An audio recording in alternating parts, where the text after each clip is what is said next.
예, 지금 대림절 둘째 주를 지나고 있습니다.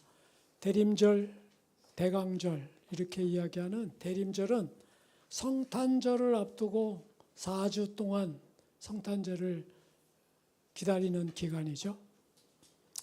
요즘 그렇지 않아도 음악방송 들으면 크리스마스 캐롤도 가끔씩 듣게 돼요.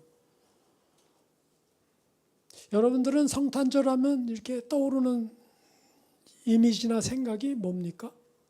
성탄절. 각자 다 갖고 있겠죠. 저도 이맘쯤 되면 어려서의 그 성탄절 그런 추억들이 살며시 이렇게 떠오릅니다. 그런데 생각해 보면요, 저 자녀들에게도 제 아내랑 같이 사기친 적이 있죠. 산타 할아버지가 준 선물이야. 그리고 굳이 막 고집을 이렇게 우겼어요. 진짜 애들이 그런 줄 알더라고요. 하긴 저도 어렸을 때 그런 줄 알았어요. 산타 할아버지는 국적이 어디예요?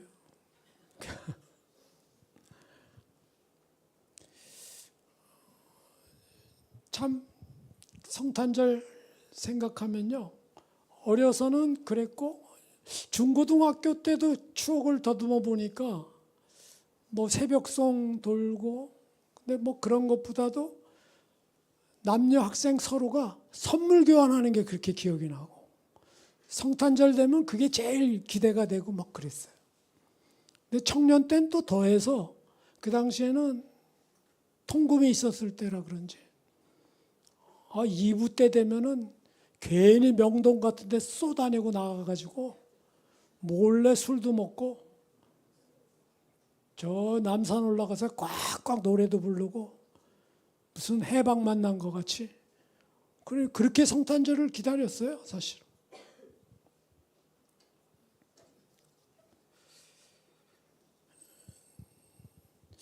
여러분, 성탄절 정말 기다리면서 저희가 성탄절을 왜 기다릴까요? 왜 기다리죠?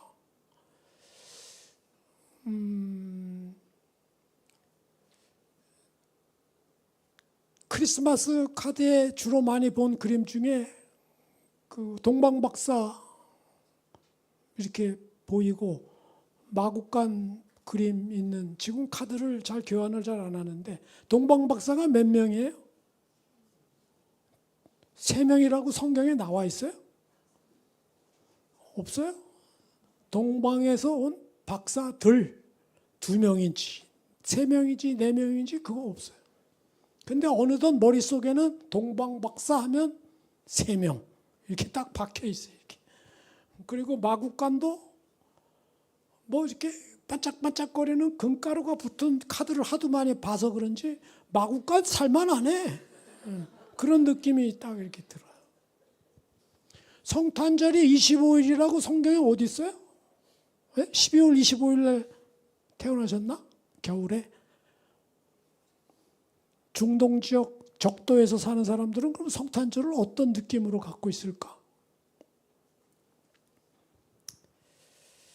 요즘에는 이제 그거 다 가짜라는 걸 알아가지고 나이 먹어가지고 문제는 성탄절이 오는지 가는지 내 안에 무감각, 무감동, 무관심 대적해. 그게 나하고 무슨 상관이야? So what? 그래서 뭘 이렇게 세월이 가는 것 같아요. 저는 오늘 본문을 통해서 이왕 대림절 기간에 예수님의 탄생이 나하고 무슨 상관이고, 예수님이 도대체 주인공이 예수님인데 예수님을 축하하고 찬양하는 성탄절이 아니고, 이거는 성탄절을 빌미로 전부 다 어떻게 하면 베껴 먹을까? 뭐로? 돈벌이로? 아니면 어떻게 하면 좀 삭막한 이 세상을 좀 멋지게 한번 회포를 풀어볼까? 이렇게 살아가지 않았나 돌이켜보는 시간을 가졌으면 좋겠어요. 그래서 오늘의 본문은 예수님의 나심에 대한 기록으로 시작이 됩니다. 우리가 다 함께 마태복음 1장 18절 오늘의 본문의 시작을 한번 보겠습니다. 예수 그리스도의 나심은 이러하니라.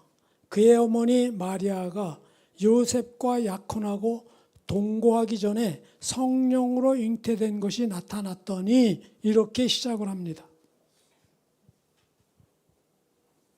거기에 보면 요셉이 마리아하고 약혼을 했는데 동거하기 전에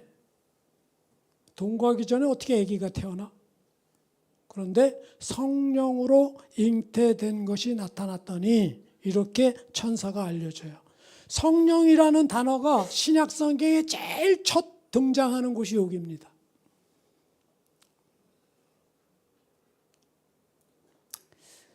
그런데 그 다음 구절에는 보면은 그의 남편 요셉은 의로운 사람이라 그를 드러내지 아니하고 가만히 끊고자 하여. 갑자기 뭘 가만히 끊어? 뭘 끊어? 여러분, 그 당시에 잠자리를 갖지 아니하고 약혼만 한 그 처녀가 아기를 가졌다 이러면 이것은 둘 중에 하나예요. 남편을 통해 이혼을 하거나, 하나는 그 당시에 율법, 시민법에 해당해서 처벌을 받거나. 여러분, 예수님 당시에도 간음한 여인을 데려다 놓고 돌로 치라고 하는 내용이 나오죠. 그런 시대의 문화예요. 그런데 임신을 했다는 소식을 들었어. 아, 기쁘다. 굉장히 기쁘다. 그럴까요? 엄청 두려움이 휩싸이기 시작합니다. 그 가정은. 그래서 조용히 문제를 해결할 참으로 끊을까 하는 거예요. 이혼을 할까?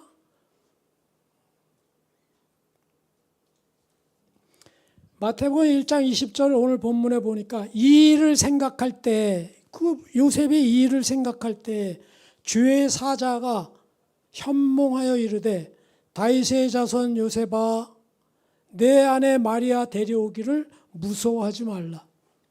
그에게 잉태된 자는 성령으로 된 것이라. 이렇게 말씀해요. 성령으로. 또 성령이 또 나와요. 여러분, 그거 보면 사도행전 2장에 마가의 다락방에서 성령이 임했지만 사실 그 성령은 예수님 탄생할 때 이미 같이 이 땅에 임한 거예요. 그 성령이 그 성령이에요. 이 이야기를 성경은 느닷없이 이야기하는 거 아닙니다. 항상 보면 약속의 말씀, 구약, 옛날에 맺은 약속, 신약, 새로 맺은 약속, 언약, 커버넌트, 하나님의 백성과 하나님의 맺은 언약, 말씀의 약속, 계약, 이런 것들이 어떻게 이루어지는지가 기록된 게 성경이에요. 그래서 그것을 예수님의 탄생 사건을 제일 많이 기록된, 약속된 말씀을 주신 때는 이사야서예요. 이사야 선지자에게 예수님의 탄생과 예수님에 관련된 그 예언을 제일 많이 말씀해 주셨어요. 언제 때냐? 이사야가 활동하던 때는 거의 예수님 탄생하기 700년 전에, 까먹을 사람 다 까먹어도 남을 세월 전에, 그때의 말씀으로. 그때도 이사야 41장 10절에 보면 이사야에게 이렇게 천사가 이야기합니다. 두려워하지 말라, 내가 너와 함께함이라. 놀라지 말라, 나는 내 하나님이 됨이라. 내가 너를 굳세게 하리라. 참으로 너를 도와주리라. 참으로 나의 의로운 오른손으로 너를 붙들리라. 성령께서는 두려워하는, 아주 낙심해하는 여기에 찾아오셔서 놀라지 말라 그래요. 그리고 힘을 줘요. 찾아오셔요. 오늘 보면 마태복음 1장 22절 23절에 보게 되니까 이 모든 일이 된 것은 지금 하나님의 사자가 이야기하는 겁니다. 주께서 선지자로 하신 말씀을 이루려 하심이니 이르시되 보라 처녀가 잉태하여 아들을 낳을 것이요 그 이름은 임마누엘이라 하셨으니 이를 번역한즉 하나님이 우리와 함께 계시도다. 임마누엘, 하나님이 인간의 몸을 입고 이 땅에 인간과 함께 하시기 위해서 내려오신 첫 사건이에요. 그분이 임마누엘이에요. 뜻은 하나님이 너희와 함께 하시는 거다라고 천사가 아주 이렇게 풀어서 알려줘요. 마태복음 28장 20절은 마태복음의 맨 마지막 장 마지막 절입니다. 내가 너희에게 분부한 모든 것을 가르쳐 지키게 하라. 볼지어다 내가 세상 끝날까지 너희와 항상 함께 있으리라 하시니라. 이제 예수님이 항상 함께 하신대요. 성령으로 잉태되어 마리아의 인간의 몸으로 오신 예수님이, 그 임마누엘 예수님이 제자들하고 헤어질 때 마지막 말씀이 볼지어다 내가 세상 끝날까지 너희와 항상 함께 있겠다, 임마누엘의 약속으로 헤어져요. 지금 여러분과 저희들은 당연히 성령 시대를 살아가는 우리들은 성령의 임마누엘로 지금 이 자리에 앉아 있는 거죠.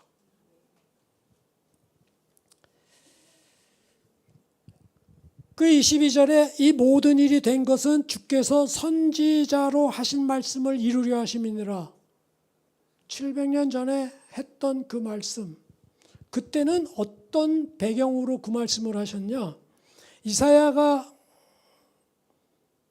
살았던 그 시대적 배경은 오시아, 요담, 아하스, 히스기야, 그 시대를 이사야가 살았어요. 그때는 북이스라엘이 막 팽창해서 굉장히 큰 세력을 가져서 북이스라엘이 아수르에게 멸망당하던 시기예요. 그러니까 남유다도 두렵고 떨려요. 저 아수르가, 저 광대한 제국이 북이스라엘을 멸망시키는데 우리 남유다도 이건 뭐 한 방에 날아가지 않겠냐. 그럴 때 아하스라는 왕에게 이사야가 받은 말씀을 전에게 준 말씀이 이사야 7장 14절의 말씀이에요. 그러므로 주께서 친히 징조를 너에게 주실 것이라. 보라 처녀가 잉태하여 아들을 낳을 것이요 그의 이름을 임마누엘이라 하리라. 저는 그 임마누엘의 하나님, 임마누엘 육신에 입고 오신 예수님, 예수님이 승천하시기 전에 우리와 세상 끝날까지 함께 하시겠다는 성령님의 임마누엘, 그거를 생각하면서 올해 한 해 저물어가는 이 시기에 지나온 삶을 잠깐 되돌아보고 그 성령의 임재가 어떻게 나에게 임했는지를 개인적인 간증과 함께 오늘 여러분과 함께 은혜를 나눠보려고 해요. 참 세월이 빠른 걸 느끼겠어요. 제가 여러분들과 처음 만났을 때가 2025년 3월 둘째 주에 제가 인사를 했어요. 그리고 3월 마지막 주부터 제가 여러분과 함께 이 단에 서서 예배를 드렸습니다. 저는 예배 때마다 이 주보를 집에다 가지고 왔는데 궁금해서 한번 그 모인 주보 숫자를 쉬어봤어요. 그랬더니 34장이 되더라고요. 아마 그 사이에 몇 번 다른 분이 설교를 해서 제가 참여 안 한 거를 생각하면 오늘이 35번째 주보를 제가 가지고 가는 거예요. 저로서는.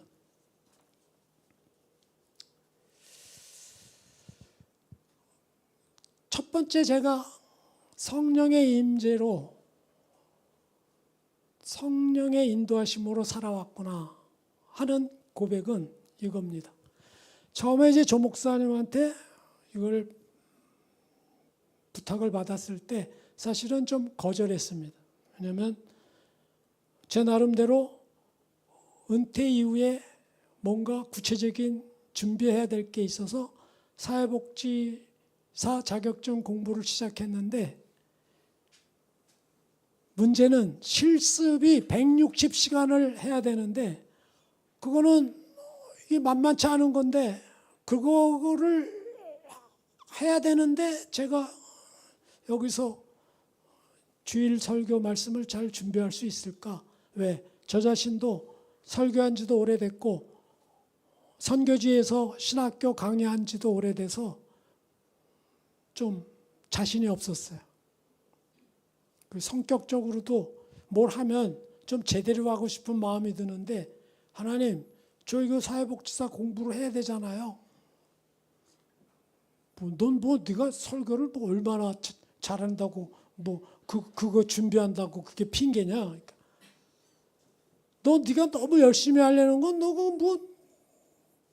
너 나타내려고 그러는 거 아니야 혹시? 하나님, 예수님, 성령님, 아이고 신앙 그 성경에 있는 거 그거 전하는데 네가 뭐 그렇게 걱정해? 하면 되지. 그렇잖아요. 예, 알겠습니다. 정말로요, 34번까지 매주일 끝나고 월요일 날 되면요 하얘요. 무슨 말씀을 전해야 될지. 그런데요, 34번을 오늘까지 35번을 한 번도 하나님께서는 내팽겨두지 아니하시고 말씀을 묵상케 하시고 생각나게 하시고 가르쳐 주셨어요. 요한복음 14장 26절에 이렇게 기록이 되어 있습니다. 보혜사 곧 아버지께서 내 이름으로 보내실 성령 그가 너희에게 모든 것을 가르치시고 내가 너희에게 말한 모든 것을 생각나게 하리라 라는 규절이 저를 이끌어왔어요. 우리 한국 땅의 선교사가 의료 선교사들이 1800년 후반대에 많이 오셨어요. 그때 그들은 미국의 의대생들이 대부분인데요. 공부들을 아주 잘했고 똑똑했습니다. 사회에서 아주 인정받는 사람들이 젊은이들이었어요. 그들이 이 동양 땅에 조그만 한국이라는 나라에 뭐가 있어서 이렇게 자기의 인생을 다 정말 장래를 포기하고 와서 선교를 하셨을까? 그분에게 제일 많은 영향력을 준 사람이 한 사람이 있었는데 그 사람이 D.L. 무디라는 사람이에요. 같은 동시대 사람이죠. 근데 D.L. 무디는 학력이 거의 지금으로 말하면 초등학교 졸업 정도밖에 안 되는 거예요. 직업도 구두 수선하고 구두를 파는 구두 판매원이에요. 그럼 어떻게 그 많은 똑똑한 선교사들이 그들에게 영향을 받았을까? D.L. 무디의 신앙의 영향을, 신앙에. 어떤 신앙? 대표적인 한 예로 D.L. 무디가 돌아가시고 나서 D.L. 무디가 읽던 성경을 보니까 그 낡은 성경에 깨알같이 구절구절 T 앞에는 구절 끝에는 P T, P, T, P 이렇게 구절마다 막 있는 거예요. 나중에 이거를 조사해 보니까 이 구절 테스트 해봤더니 이 구절 자기 삶 가운데 프로브드 증명됐다 그걸 표시한 거예요. 하나님의 말씀이 자기의 삶 가운데 어떻게 증명됐는지를 자기는 실제로 기록하면서 말씀대로 실천하고 사는 거예요. 하나님께서는 저를 긍휼히 여겨주셔서 제가 이렇게 허리 다치고 또 코로나도 끼고 선교지를 제대로 못 방문을 했어요. 야, 이건 뭐 말만 선교사지, 내 자신이 나가 봐도 이건 말만 선교사다. 그런데 복음충신교회가 속해 있는 대한예수교 장로교총회 세계선교부 109회 총회가 지난 9월 24일 날 영락교회에서 열렸는데, 거기서 저 선교 은퇴식을 저도 했습니다. 그래도 했다는 거 좀 증명하기 위해서 뭘 하나 보여줘야 되겠어요. 저거 읽어보니까 귀하는 2002년 1월부터 2025년 9월 24일까지 23년 동안 선교를 잘 했다, 이렇게 여겨주셔서 후배들과 지인들 몇몇 축하를 잘 받아서 감사했습니다. 저것 또한 하나님께서 엉터리 같은 그런 저를 그래도 긍휼히 여겨주셔서 감사하게도 은퇴식을 갖게 됐어요. 또 하나는 제가 우려하고 걱정했던 사회복지사, 솔직히 그것도 온라인으로 강의를 듣고 온라인에서 과제물을 내고 시험을 치고 이러는 것들이 제가 익숙치가 좀 않아요. 아무래도 나이가 이렇게 있다 보니까. 아래야 한글 버전인데 저는 익숙한 게, 이건 새로운 문서 앱이 뭐 이름도 멋있어. 폴라리스 오피스. 그래가지고 그거를 사용하는데 뭐 사진도 업로드해야 될 때도 있고 그 과제를 통해서 뭐 여러 가지 해야 되는데 이게 만만치 않아요. 그러나 아까 말씀 주셨듯이 보혜사 성령 그분이 나를 가르치시고 생각나게 하여 주셔서 지난 10월 30일자로 이것도 또 한번 증명하려면 보여줘야 돼.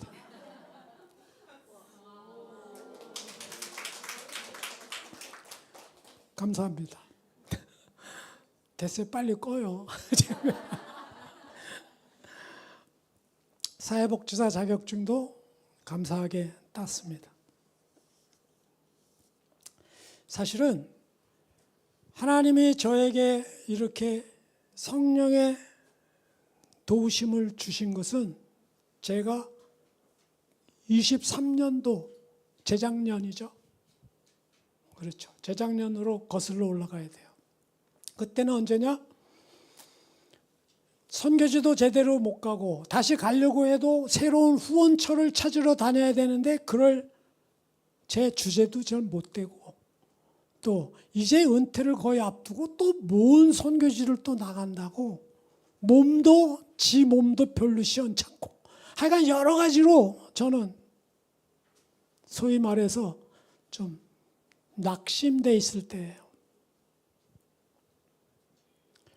선교지에 있을 때는 자가용도 있고 카페도 운영하면서 돈도 솔솔 가끔씩 벌고, 또 법인 대표로 인정도 받고, 뭐 제법 그래도 소위 시세 말로 잘 나갔는데 어느 날 갑자기 모든 거를 다 털털 내놓고 그냥 빈몸으로 추방당하게 됐어요. 와서도 위로는 한 2주 동안 위로받고 주변에, 그 다음부터는 도대체 나는 뭔가? 그리고 또 허리가 또 4개월로 병원에 입원하고, 또 코로나로 또 남들은 한두 번 걸리면 되는데 난 또 3번까지 또 걸리고, 탈장 수술에 대상포진에 뭐 줄줄이 사탕이에요. 그것도 또 재정적인 걱정도 되다 보니까 야, 이왕 이렇게 할 바에 찾아봤더니 노인 일자리에 아동 안전지킴이라는 게 있어요. 그래서 또 응시에서 또 합격했죠. 아마 우수한 성적으로 합격했을 거예요. 그래서 23년도에 열심히 경기 북부 경찰청 소속으로 그래도 노란 조끼, 형광 조끼 입고 나름대로 열심히 돈벌이도 했죠. 기초소득과 근로소 이런 거 갖고만은 좀 부족할 것 같다 싶어서.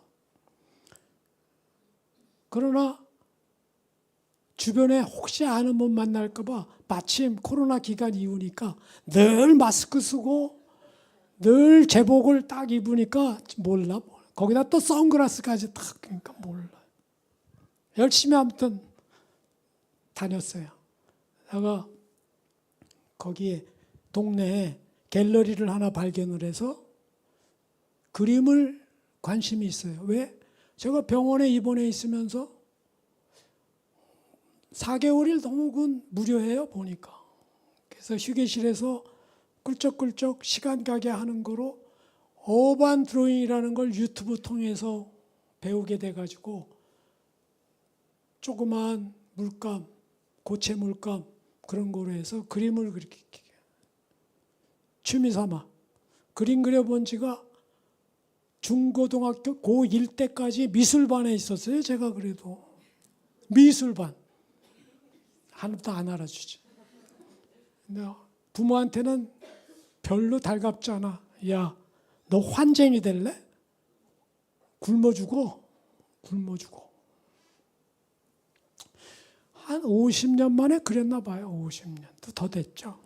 아무튼 그래서 그 지나다니다가 그 갤러리를 보니까 한 일주일이나 열흘 간격으로 새로운 작가들의 그림이 전시가 되더라고요. 참 나름선 즐거워요. 그림을 보다가. 참 이 그림은 내 나름대로 이렇게 스스로 평가하고 또 관람하다가 조그마한 팻말이 거기 하나 있는데 관심 있으신 분은 어디로 연락을 하라. 그 관장 전화번호 같아요. 그래서 한번 전화를 했어요. 한번 만나줘요. 만났죠. 그래서 그림 이야기를 하다가 제가 집에 갖고 있던 어반 드로잉은 큰 사이즈가 A4 정도밖에 안 돼요. 작은 거 보통 B5 정도죠. 노트 같은데 깔짝깔짝 되는 거죠. 아무튼 그거를 갖고 왔어요. 이건 그냥 내가 그린 거다. 어떻게 그날 내가 개인전 하겠다고 계약을 했어요. 그때가 7월 한 중순쯤 된 것 같은데 보통 작가들이 중견 작가들 2, 3개월 전에 계약을 하는데 전시기간을 저는 2, 3개월이라는 소리를 다 같은 작가인 줄 알고 그냥 계약한 거예요. 뭐 아는 게 없으니까 아는 게. 그런데 10월 마침 초에 연휴 기간에 기존에 예약했던 작가가 어디를 여행을 가야 되기 때문에 취소한 거가 곧 비는 거예요. 그러니까 나 그냥 그걸 했죠. 하자고. 그 대신 관장이 이야기하기를 작은 거 그려서는 안 돼요. 10호 이상은 돼야 돼요. 그 10호가 또 뭔지도 잘 모르잖아요. 그래서 좀 알려달라고 알려줬더니 가로 51cm, 세로 40, 한 2, 3cm 되는 정도가 10호예요.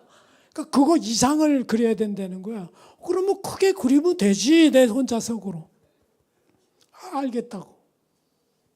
참 무식하면 용감한 거예요, 그죠? 그래가지고 계약하고 계약금도 주고 막 계약서도 쓰고 뭐 이렇게. 그리고 준비하는데 안전지킴이 낮에 하고 그 외의 시간에 이제 그림을 그려대야 되는 거예요. 집안이 난리가 났지 뭐. 마침 아내가 병원에서 올 때쯤 되면 딱 그나마 막 치워놓고 또 가고 나면 또 엉망되고 막. 아무튼 그렇게 해서 그리는데 문제는 이게 예상 같지 않은 거예요. 나는 할 줄 알았는데 보니까 수채화라는 거 그게 큰 화폭에 잘못하면 지울 수가 없는 거예요. 이렇게 지워서 못해. 이걸 다시 뜯어서 새로 해야 돼요. 그 돈이 얼마인데 그거 하나가. 돈 좀 벌어보려고 했다가 이거 돈 다 까먹게 생겼네. 도저히 안 되겠어요. 아크릴을 바꿔. 아크릴 보라는 아크릴. 그러니까 유화를 한 150년 전쯤에 유화는 오래 마르거든요. 유화 기름이니까.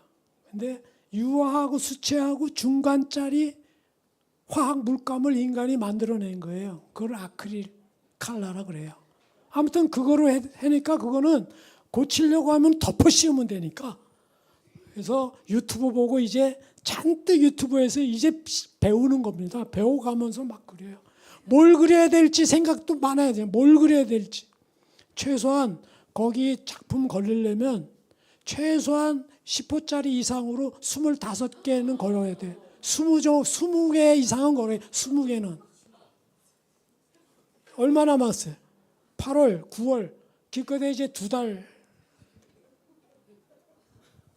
이게 제정신인가 하고 그냥. 여러분, 그래서 어떻든 이렇게 저렇게 저렇게 이렇게 해서 제가 어반 드로잉 한 거 잠깐 좀 보여보세요. 그건 병원 같은 데서 이렇게 집안에서 깔짝깔짝 된 거가 저런 것들이에요. 그림 감상을 좀 해보시죠. 저거는 미랄재단의 또 이사장한 제가 그림을 준 거가 미랄재단장 이사장 사무실에 있어요. 왜 그러냐면 저거에 경기도 가평에 홍정길 목사님이 은퇴 선교사 마을을 거기서 저도 한 1년 살았어요. 별별 데서 다 살았어요. 거기서 제가 펜데생으로 한 건데 저거를 그분이 자기 사무실에 간다고 가져갔어요. 빨리빨리 보여주세요. 그냥. 예. 저 오른쪽 비 오는 창문이 병원에서 비가 바깥에 막 와요. 그래서 병원 복도에서 스케치를 하고 휴게실에서 강남 자생 한방병원 가면 저 장면이 나와요.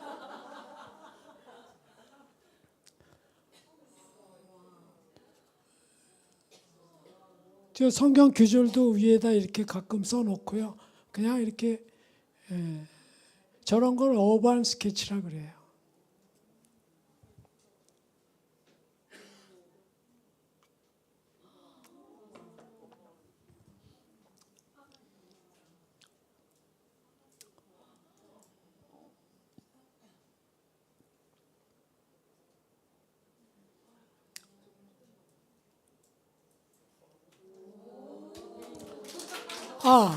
이제 저게 드디어 개인전을 그 초대장 뭐 할 게 많더라고요. 뭐 작가 노트도 써라, 뭐 초대장도 또 새로 인쇄해야 된다, 뭐 그래가지고 하여간 한 번에 이제 여러 가지를 다 한 방에 다 배우는 거죠.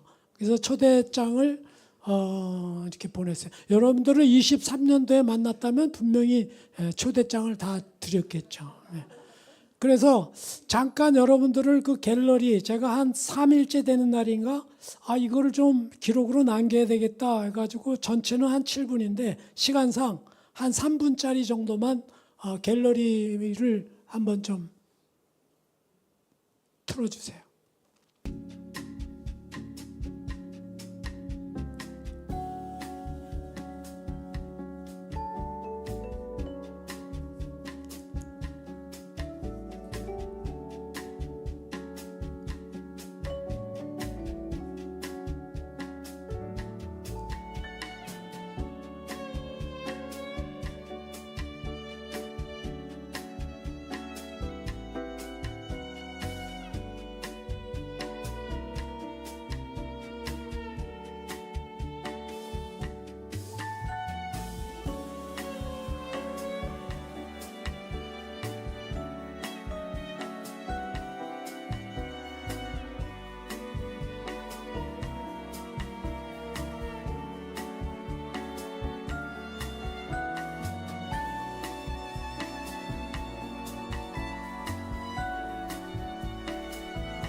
여기서부터 아크릴이에요. 아까 거는 수채화고요.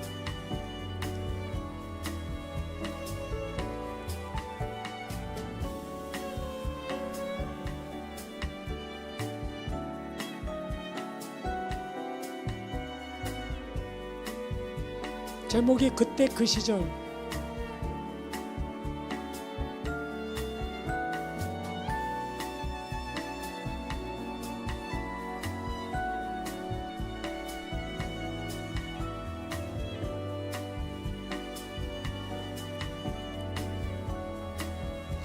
고난의 무게.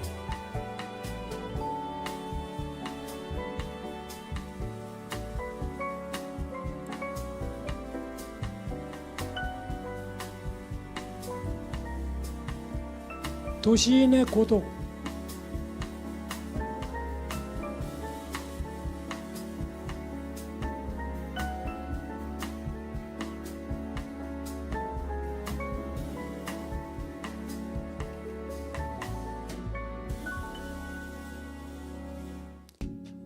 순교를 빛에 담고. 요거는 우리 둘째 아들 결혼식 때 예배를 드리느라고 올렸던 화분을 집에 갖다 놓고 제목은 웨딩 플라워인데 저 안에 신부 신랑이 있습니다. 저 안에.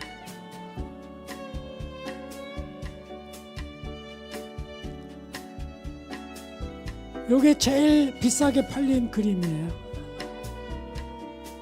모닝 캄.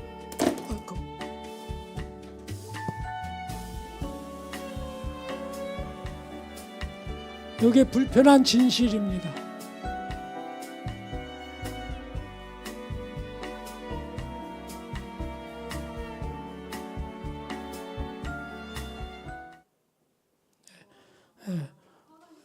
네, 저거보다 1.5배 긴 동영상이 있는데 시간상 그거는 카트하고요. 제가 마지막으로 그 작품 하나만 거기 요거는 저 다음 편 동영상에 있는 그림 중에 하나인데 제목이 비 오는 날인데 요거를 또 도전 삼아 전시회 끝나고 대한민국 현대 조형미술 대전에 저 그림 출품했는데 특선 받았습니다. 저거는 20호 사이즈예요. 71, 61cm.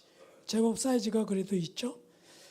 저 전시회를 끝나고 세 가지 신화가 등장했습니다. 첫 번째는 2개월 남짓 준비해서 어떻게 저 작품을 다 만들어내냐. 이거는 말도 안 된다. 이런 신화가 하나 나왔고요. 두 번째, 전문 공부하지 않은 사람이 어떻게 저걸 그려내냐. 이게 두 번째 신화. 세 번째, 완판됐습니다. 근데 제 조카 중에 하나가 삼촌 호 있어요? 응? 작가들은 호가 다 있다는데 나 호 없어. 하나 줘 드릴까요? 그래, 줘주라. 야매.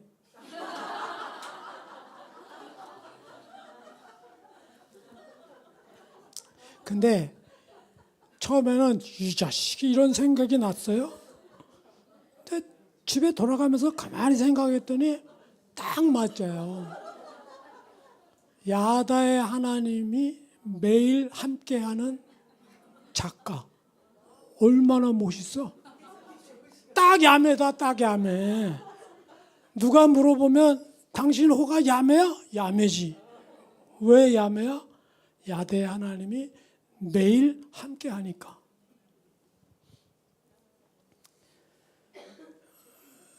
저는 성경에 엘리야 선지자 생각이 났습니다.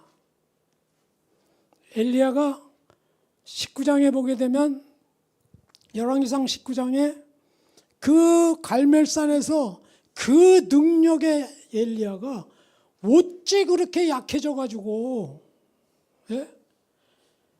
여호와여 넉넉하오니 지금 내 생명을 거두어 주소서. 이 로뎀나무 아래서 완전히 하나님한테 시비 걸듯이 걸어요. 사람이 능력을 보여주다가도 인간이 약해서요. 언제든지 원망과 낙담에 빠질 때가 언제든지 있습니다. 그때 하나님께서 천사를 통해서 숯불에 구운 떡과 물 한 병을 준비시켜서 일어나 먹으라. 그래서 권면하고 힘을 부어줍니다. 그 힘으로 40주 40야를 가서 호렙산까지 인도해 주십니다. 하나님께서 만나 주시느라고 나를 힘을 주시고 격려하시고 이렇게 세워서 호렙산까지 이르게 하셨구나. 그래서 큰 바람이 부는데 하나님의 음성이 없어요. 큰 지진이 일어났는데 없어요. 큰 불이 일어났는데 없어요. 마지막 세미한 음성으로 하나님께서 엘리야에게 와줍니다. 그러면서 세 가지 새로운 사명을 주십니다. 첫 번째, 너 다메섹에 가서 하사엘에게 기름을 부어 아람 왕 되게 하라. 너 예후에게 기름을 부어 이스라엘 왕 삼게 하라. 너 네 후계자로 엘리사에게 기름을 부어 네 사역을 대신 이어가게 하라. 그러면서 마지막으로 야, 바알에게 무릎 꿇지 아니한, 바알에게 절하지 아니한 7,000명을 내가 남겨뒀어. 너 착각하지 마. 너 말고도 얼마든지 대기자가 7,000명 있어. 그러면서 거기서 엘리야는 회복이 돼요.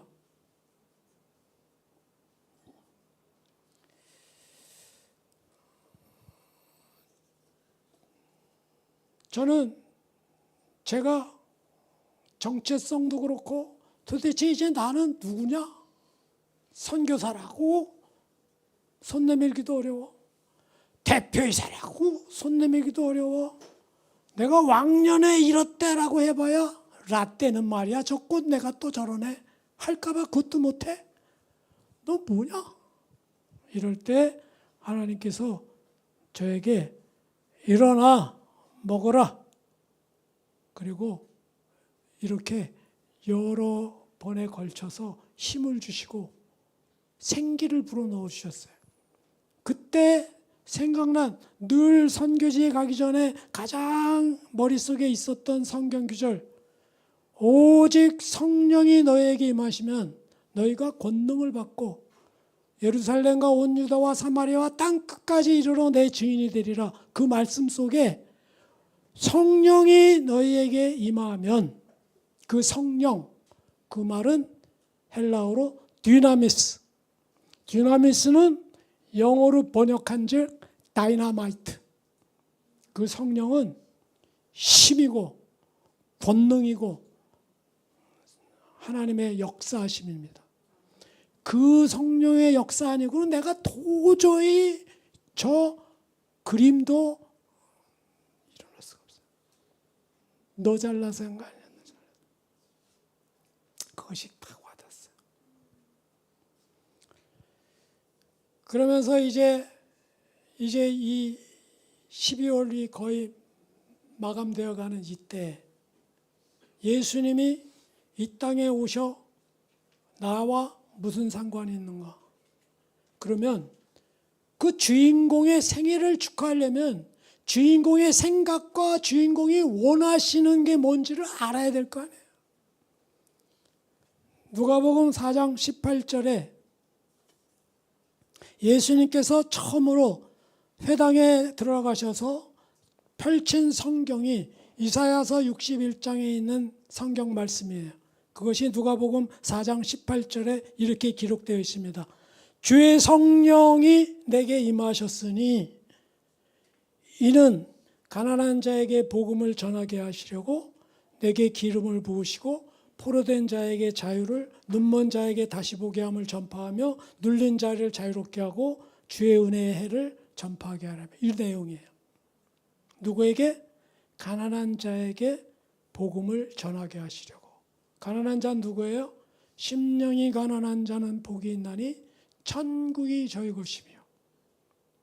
예수 그리스도는 다시 이 땅에 재림하신다면 대림절, 임재, 두음법칙으로 임재의 림자가 대림절이에요. 또 다른 말로는 대강절, 강자는 내려올 강자예요. 강림, 성령 강림, 성령 임재는 누구에게 하느냐? 가난한 자에게 온다네. 가난한 자에게. 내게 기름을 부으시고 포로된 자에게 자유를, 두려움과 염려 가운데 포로됐냐? 거기서 자유함을 누려라. 눈먼 자에게 다시 보게 함을, 너가 이 땅의 세상의 권력과 세상의 가치 때문에 네 눈이 멀었냐? 영적인 네 눈을 열어주리라. 눌린 자를 자유롭게 하고. 뭐에 눌려 삽니까 우리는? 눌린 자를 자유롭게, 주의 은혜의 해를 전파하게 하려 하심이라. 이 예수님의 사역의 목적이 대림절 가운데 우리 이 시대 이 시기를 지나고 있는 저희들에게 말씀이 와 닿아야 돼요. 영화 제목 중에 헤어질 결심이라는 영화가 있는데, 저는 12월 달 이 크리스마스가 25일 날 있는 게 너무 감사해요. 왜? 항상 이때 되면 한 해를 돌아보게 될 수 있도록 준비를 시키는 것 같아요. 그래서 이 대림절 기간에는 25년도와 헤어질 준비, 그리고 아까 엘리야에게 새로운 사명을 주었듯이 다가오는 26년도를 맞이할 준비, 그 기간이 지금 대림절 기간에 해야 될 거예요. 그래서 마지막으로 제가 말씀을 마치고자 하면은, 저는 그럼 헤어질 준비를 하는 동안 25년도, 24년도, 23년도를 돌아봤다면 다가오는 26년도는 어떻게 맞이할까? 그거를 제 생각과 하나님의 생각, 제 계획과 하나님의 계획, 제 방법과 하나님의 방법을 조율하면서, 그 조율의 기간이에요. 한 가지 미션을 제가 발견했습니다. 26년도부터는 제가 발견한 미션은, 제목 기대되죠? 3D 미션, 멋있죠? 3D 미션. 첫 번째 D, death, 죽음에 대해서 공부해요. 제가 사회복지사 공부도 그래서 시작됐어요. 왜냐? 추방당하고 나서 연속해서 어머니 돌아가셔, 형 돌아가셔, 매형 돌아가셔, 줄줄이 사탕으로 제가 장례 예배를 드리면서, 저 죽음은 우리 형제들이나 어머니한테만 오는 게 아니고 나한테도 온다. 나는 얼마나 알고 있고 얼마나 준비하고 있나. 멋있게 영화 보면서 영화에 나온 것 같이 탁 누워서 다 불러서 유언할 거 다 하고 나 갈게 이러고 죽는 사람 없어요. 심각합니다. 어떤 경우에, 매형 같은 경우에는 돌아가시기 2주 전서부터 소원이 목욕을 하고 싶은데 목욕을 못해. 남의 손을 빌려서 그나마 일주일에 한 번 하던 것도 호흡이 가빠지면서 침상에서 휠체어로도 못 내려와요. 여러분, 죽음은 그렇게 와요. 특별한 게 아니에요. 집안에 못 나가기 시작하다가, 침대 바깥을 못 나가기 시작하다가, 음식을 못 넘기다가 그러다 가는 거예요. 그러면 이러한 죽음, death. 두 번째 D, dying. 죽어감이라는 게 있습니다. 죽어감. 이 죽어감의 과정을 잘 보내야 복된 인생의 마무리를 하는 거예요. 마지막 D, drawing, 그림이에요. 보기에도 뭐 먹고 살 거 만들어 놓고 뭘 해야지, 뭐가 있어야 할 거 아닙니까? 하나님이 하실 줄 믿고 3D 미션이 앞으로 다가올 26년 이후에 제가 기대하는 거예요.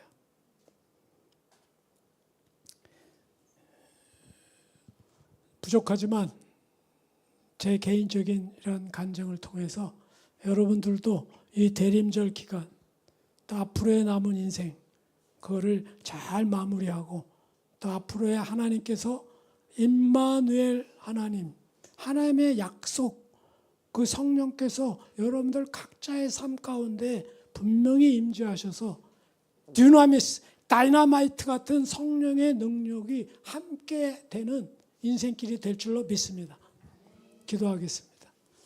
하나님 감사합니다. 이렇게 대림절 둘째 주 기간을 통해서 다시 한번 저희들이 주께서 이 땅에 오신 사역과 사명과 목적을 저희들이 돌이키면서 그 성령으로 잉태되어 마리아에게 나신 그 성령님, 오순절 다락방에서 저희들에게 직접 체험케 하신 그 성령님께서 임마누엘 성령님께서 올해 25년 연말을 지어나가는 저희들 삶 가운데 함께 하셔서 잘 마무리할 수 있도록 도와주시고, 새로 다가오는 26년을 기대로 그 새로운 새해를 하나님의 자녀로 하나님의 능력으로 살아갈 수 있는 주님의 성도들 되도록 축복하여 주옵소서.